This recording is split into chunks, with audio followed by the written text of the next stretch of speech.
In this video, I'm going to show you how to blend colors in MediBang Paint. So there's a bunch of different ways to do this. I'm going to show you two of them, which I do think are the easiest.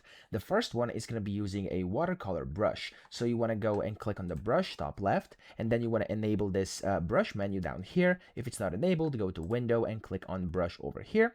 And then you want to scroll down until you find the W for watercolor. So click on it over here, and as you can see, you have your watercolor brush. And then from here, you can basically kind of change this like opacity over here to maybe like 20 or 30% or maybe even less, and you can make this as big as you want. I'm just going to go with this right now. Now of course you could go and select the color mixing level as well to basically kind of adapt it and stuff like that, and I'm actually going to put this a bit lower as well to maybe like 9, and there we go. That's gonna be perfect. You can use any brush for this, but watercolor kind of works the best for me. Okay, so whenever you do that, select the first color and you can go and just paint like this, and then if I select the second color and pick it over here, I can go and kind of blend the two colors using that. Okay, so as you can see, if I go maybe a bit lower as well, I can go and nicely blend these colors through it. And yeah, that's one way to kind of blend colors. Okay, that's one way, and it works quite well.